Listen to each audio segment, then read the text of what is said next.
আসসালামু আলাইকুম বন্ধুরা, কেমন আছেন সবাই? শবে কদরের রাত, যেটা হাজার মাসের চেয়েও উত্তম।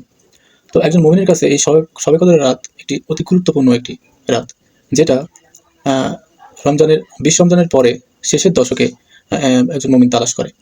তো আসলে শবে কদরের রাতের নির্দিষ্ট কোনো কি আলামত আছে?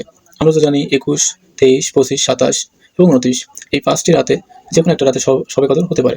তো নির্দিষ্ট কোনো আলামত আছে কি এই রাতের? হাদিসে কি এমন কিছু পাওয়া যায়? তো হাদিসে যেটা পাওয়া যায় সেটা হচ্ছে, সে রাতে গভীর অন্ধকার থাকবে না, অর্থাৎ মৃদু মৃদু আলো থাকবে। তারপরে মৃদুমন্দ বাতাস প্রবাহিত হবে। সে রাত হবে নাতিশীতোষ্ণ, শীতও নয় গরম নয়। মানুষ সে রাতে ইবাদত বন্দিগিতে তৃপ্তি পাবে। সেই রাতে একজন মানুষ বন্দিগি করতে তৃপ্তি অনুভব করবে। এই রাতে কোনো ইমানদার ব্যক্তিকে আল্লাহ পাক ওই রাত সম্পর্কে জানাতেও পারে, সে যে কোনো মাধ্যম দিয়ে হোক। আবার এই রাতে আল্লাহর রহমতের বৃষ্টিও হতে পারে। এবং এই রাত সম্পর্কে আপনি দিনের বেলা কীভাবে সজাগ হতে পারবেন? সকালে হালকা আলোক রশ্মি সহ সূর্যোদয় হবে, যা হবে পূর্ণিমার আলোর মতো। তো এই কয়টি আলামতের কথা হাদিসে পাওয়া যায়। তো এতক্ষণ সাথে থাকার জন্য অসংখ্য ধন্যবাদ। আসসালামু আলাইকুম।